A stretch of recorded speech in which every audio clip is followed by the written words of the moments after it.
Anyone who's a part of the theater can tell you that it's not easy to put on a show. Many things have to be looked at: casting, blocking, lights, sound, and that's just to name a few of the many aspects of what a show needs. Now, try to imagine what it would be like to put on a spectacular stunt show, where you have acrobats performing death-defying leaps, men and women in intense hand-to-hand combat, and even some very elaborate magic tricks. Feels like a circus, right? Well, I'm not talking about the circus. I'm talking about Batman Live, the show that uses aspects of the theater and the circus in order to bring Batman and his world to life. Now, this isn't something I would normally talk about because am obsessed with movies. But I am a part of the theater, and I love Batman, so I thought it would be fitting for me to give my impressions of the performance that I saw at the Honda Center a few weeks ago. So, let's get to it. Once I entered the Honda Center, I was immediately immersed into the world of Gotham. In the center stage was a 100-foot platform which displayed the major locations in Gotham City. Monarch Theater, the Iceberg Lounge, Arkham Asylum, it was all there. Never before have I been to a play where I actually felt like I was a part of the environment the characters were in. Come to think of it, this may be one of the only few times where I believed I was looking at Gotham City, in all its filthy glory.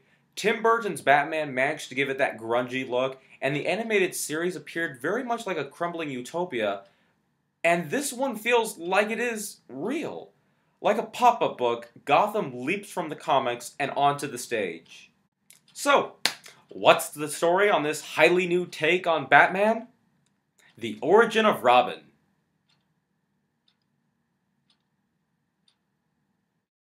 Whether you dislike him or not, this was a wise story to pick. The first obvious reason would be that Robin's origin stems from the circus, and that in turn leads to many possibilities when it comes to the stunts in the show. Watching Haley's circus was a real treat. It felt as if you were at the circus, watching the Flying Graysons on their fateful night. Another reason that this was a great story to choose was because it allowed the audience to learn alongside Dick Grayson who Bruce Wayne really is. We follow Dick on this unbelievable journey and learn everything there is to know about Batman, his origins, his gadgets, and his villains. The show kept to the traditional story of Robin while also tying in new elements in order to introduce the other characters. For example, Tony Zuko, the man us comic book nerds know as the man behind the death of Dick's parents, is desperately hiding from the law. Batman tries to get information out of one of his former partners, Catwoman, but she says nothing. In turn, Catwoman tells Penguin that if Zuko is caught, he might get all the other rogues in jail, which gets the attention of Two-Face and Riddler. Finally, Zuko is caught by Batman, only to die laughing, revealing that the Joker was behind it all. All of these characters add something to the story, even if they are used only once or twice. The characters that earn the most praise from me would have to be Robin, Penguin, and Harley Quinn. Robin is spirited and energetic, just as he was in the original comics. He's determined to avenge his parents' deaths by any means, but also shows signs of needing a mentor and/or a friend to help him through this ordeal. The actor's performance kind of reminded me of a slightly more serious Burt Ward Robin. He's not cheesy or anything, and he doesn't say, "Holy, insert noun here," but he comes across as a boy who wants to be a typical do-gooder. The Penguin? Just awesome. I don't know if it was him being funny or if it was just his presence, but when he shows up on stage and starts squawking, that just made me chuckle. Burgess Meredith would be so proud. Harley was also loads of fun. With her Jersey accent and an incredible new outfit, Harley rocked the stage as the Joker's delightful henchwoman. She had the most scenes that I enjoyed, her being the assistant to the Joker's magic tricks, and no, none of them involve pencils, quoting Shakespeare while on helium, talking to Catwoman about relationships, and her final scene with the Joker. Gotta love that Harley girl.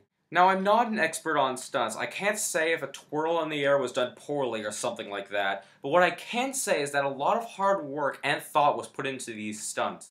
It was like watching a comic book come to life, seeing Batman fighting criminals. At the same time, however, I also felt like I was watching an Adam West Batman episode being filmed.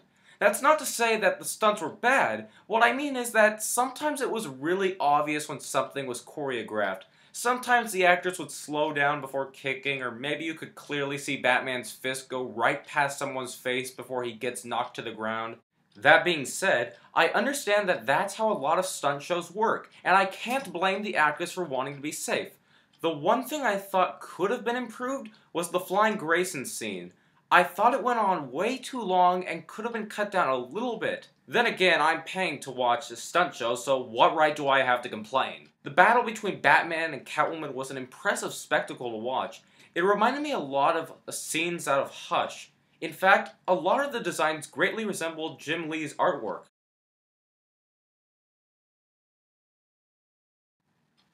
But I digress. My favorite stunt, though, would have to be the Joker's entrance. It is something you would expect from Mark Hamill's Joker. And it is a display of pure delight and genius that words cannot do it justice. The clowns pull out a giant jack-in-the-box, and out springs the Joker up into the air, attached to this giant swirl. I mean, my God! It was priceless! The other two scenes I greatly enjoyed were the trips the audience made to the Iceberg Lounge and Arkham Asylum. I already mentioned how much I love the Penguin in this, but I forgot to mention that it was simply wonderful to see him interact and speak to the audience. He had the perfect demeanor of a sleazy club owner, establishing that while the Iceberg Lounge is a swell joint, it isn't exactly legal. He welcomed the audience, showed off the dancers. Like Haley's Circus, it felt like you were sitting in a booth at the actual Iceberg Lounge. All I needed was a shrimp cocktail, and the experience would have been complete. The final battle within Arkham was probably the most visually stylized out of all the scenes in the play, outside the giant Joker head.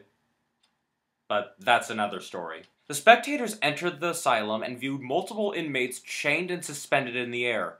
As Batman tries walking past them, he is ambushed by the Scarecrow, which is a guy on stilts, and then Poison Ivy, until all the rogues gather and chain Batman. Joker gives his usual speech about Batman being alone, and then Robin bursts in and starts beating the heck out of everyone in sight, and soon enough, Batman and Catwoman join in, and... Man, this was an awesome show! Batman Live is every comic book fan's dream, getting the chance to see their superhero fight criminals in the flesh. The set designs were amazingly detailed and artistic, the stunts were bold and energetic, and the actors were loads of fun watching. Currently, it's in Los Angeles, and if you're in the area, I suggest you buy yourself a ticket now, and go see Batman Live. It is well worth the money.